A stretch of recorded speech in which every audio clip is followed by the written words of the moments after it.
वो माह रजब में कौन कौन से अमाल करने चाहिए या कौन कौन से वजीफे करने चाहिए? देखो, कुरान करीम से कुछ भी ले लो, कसरत से तिलावत करने का वक्त है रजब का महीना। अच्छा, यानी कि जितनी कसरत से आप कुरान शरीफ की तिलावत कर सकते हो, अगर कोई पढ़ा लिखा नहीं है वो किसी एक सूरत, किसी एक आयत की कसरत से तिलावत कर ले। सही है। भाई मिसाल के तौर पर सूरह तौहीद है, सही है, यानी कि सूरह इखलास, ये तो हर कस नाकस को याद होती है ना, हर आदमी को तकरीबन थोड़ी सी, और याद भी कर सकता है अगर करना चाहे तो। इसी की कसरत कर ले, बहुत है बस, खुद पैदा हो गया और उसकी मोहब्बत जो है जन्नत में ले जाने वाली है। और जिसने एक दफा पढ़ा उसने तिहाई कुरान पढ़ा, ऐसे ही ना सवाब है तिहाई कुरान पढ़ा जी। तो कसरत से करना चाहिए अस्कार इसमें, और तिलावत कुरान पाक कसरत से करनी चाहिए। अगर कोई शख्स कुरान शरीफ पढ़ा हुआ है, उसको पढ़ना आता है, तो वो कम से कम हफ्ते में मंजिल के हिसाब से एक कुरान खत्म करे। हफ्ते में 7 मंजिलें कुरान की, मंजिल के साथ तरतीब देकर कुरान को खत्म करे। यानी कि इस महीने में 4 कुरान खत्म हो सकते हैं उसमें, जो कुरान हाफिज हो, जो हाफिज है आसानी के साथ, या जो नाजरा भी पढ़ सकता है वो मंजिल के तहत तो पढ़ सकता है। इसमें कुरान करीम की तिलावत करने का बहुत सवाल है रजब में, कसरत से याद तिलावत। देखो सहाबा इकराम या ताबईन या तबा ताबईन तक जो है वो कसरत कुरान था, सही, और कसरत नवाफिल, और कोई आसान नहीं करते थे।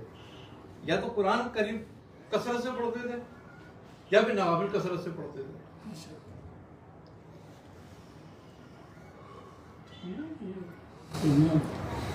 अफ़सानी रहमतुल्लाह अलैह ने लिखा कि इसकी आप तवज्जो फरमाइएगा कि एक ख़ास सालिक के लिए ख़ास जगह तक, मकाम तक जो है वो अस्मा और अज़कार तक उससे तरक्की होती है, और उसके बाद जो है वो लंबी सूरतों में बनाया है, उसके बाद लंबी मकाम। असल में अव्वल जो इब्तिदा करने वाले होते हैं उनको चूंकि जब लंबी सूरतें या लंबी आयतें आप देते हो या कुरान का वज़ाइफ देते हो कुरान के खत्म करने का, तो वो घबरा जाते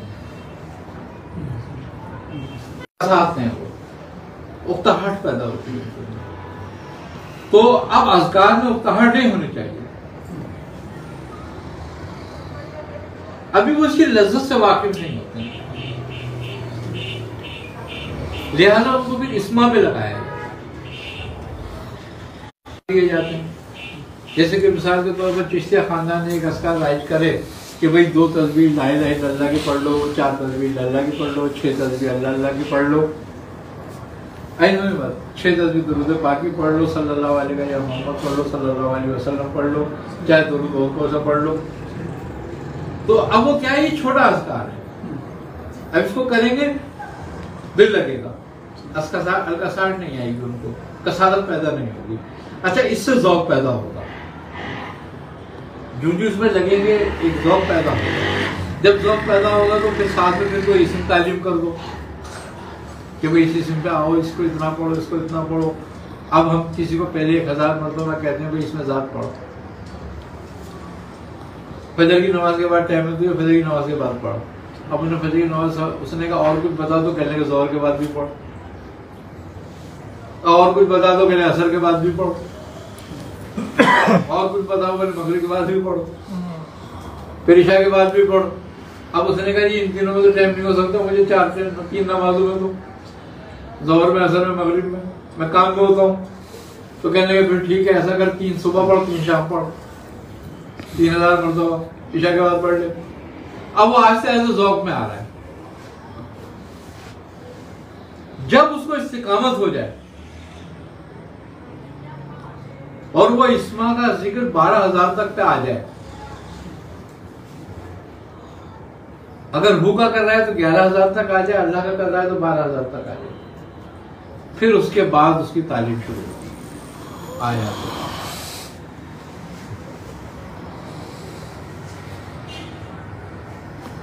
फिर है, अब हम किसी को देखते हैं कि भाई ये वहां तक नहीं पहुंचेगा 12,000 तक, तो फिर हम उसको क्या बता देते हैं, जिक्र पास एंड पास, कि इस पे थोड़ी तवज्जो कर।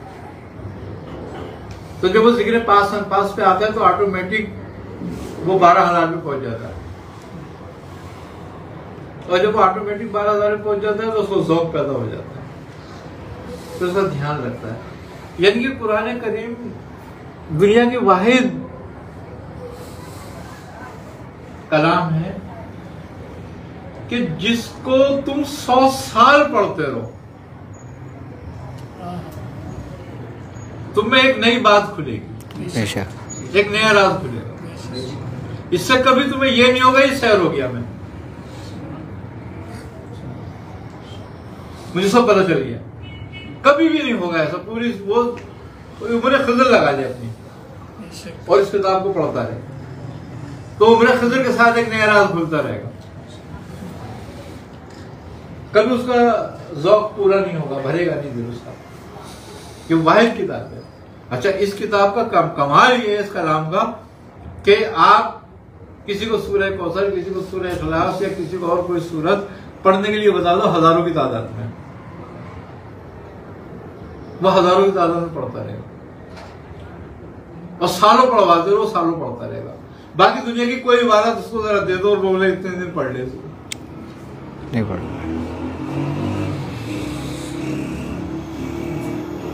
वो कुछ ही दिनों में उकता जाए उससे कि भाई बस अब नहीं पढ़ता।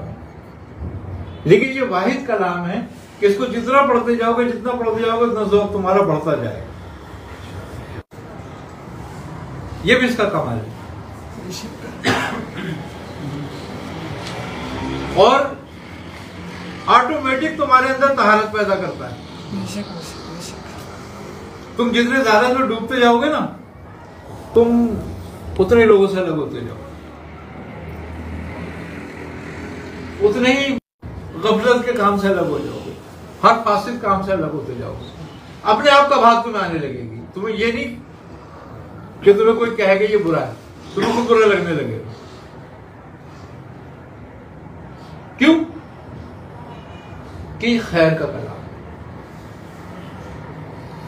और फिर ये खैर पैदा करने लगता है, और जब खैर पैदा होती है तो शर दफा होता है। यही इसका सबसे बड़ा कमाल है कि ये गोया ऑटोमेटिक तुम्हें सिरात मुस्तकीम पे खड़ा कर देता है, चाहे तुम चाहो चाहे तुम ना चाहो।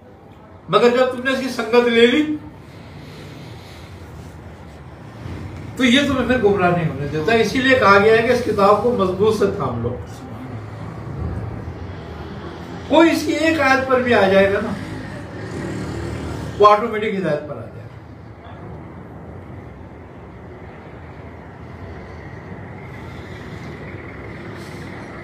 क्यों? कि कलाम के जरिए ना मुतकल्लिम से मोहब्बत होने लगी। सुभान अल्लाह, बेशक। और इबादत गोया नाम जो है वो किसी सजदे या किसी रुकू का नहीं है।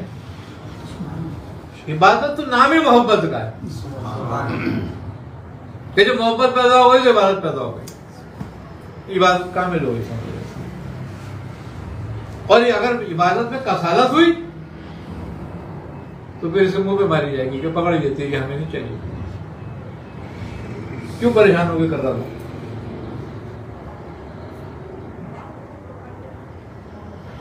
बंदगी गोया मोहब्बत का नाम है कि तुम्हारे को अपने रब से कामिल मोहब्बत हो जाए।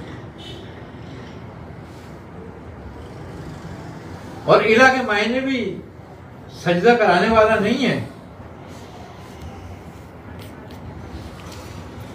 बल्कि इला के मायने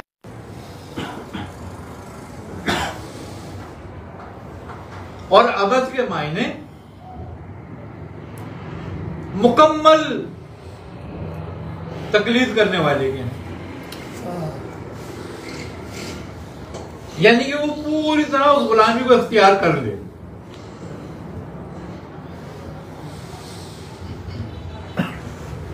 और कसालत के साथ नहीं, उस गुलामी को मोहब्बत के साथ इख्तियार कर ले और उसी में ही अपनी मौत और जिंदगी को देखे। क्या इस तरीके से उस गुलामी को इख्तियार कर ले, उसकी अताअत में इस तरह लग जाए कि उस अताअत को अपनी जिंदगी समझे कि ये जब तक ये अताअत है तो मेरी सांस है। अब आदमी को कितना खौफ होता है कि मेरी सांस रुक जाए।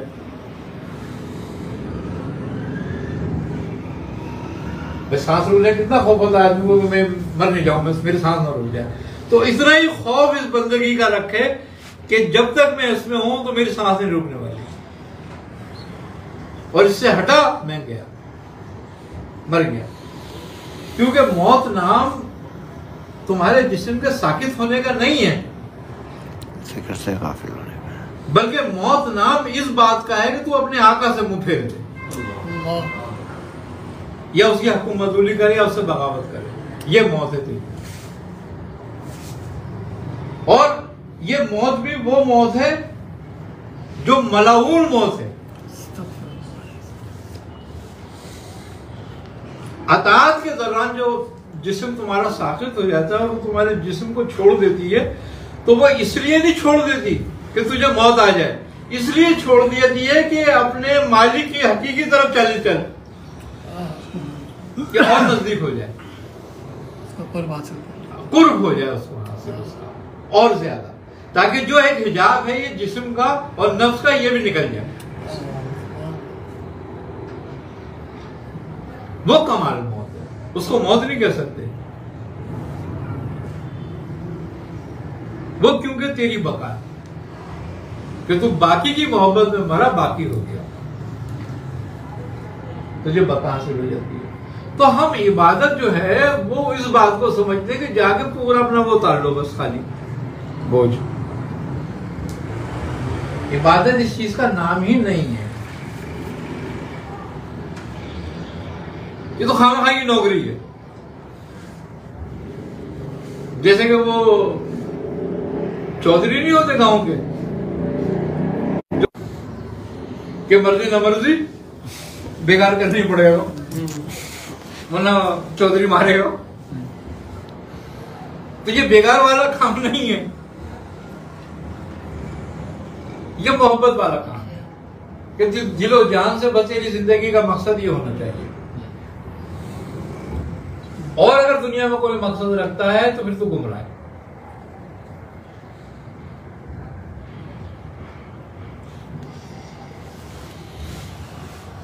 रब की अताअत के सिवा कोई भी मकसद तेरा दुनिया में तो गुमराह है, वही कुफ्र है। असल शिरकी वही, असल शिर्क वही है। इसलिए कि ना तो कोई फायदे हकीकी है ना कोई मौसर हकीकी है,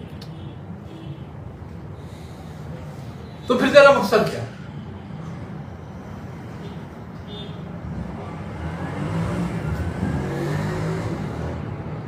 फिर और किसी चीज से मतलब रखना, मकसद रखना, रुजू रखना तो मुर्दे से रखना है।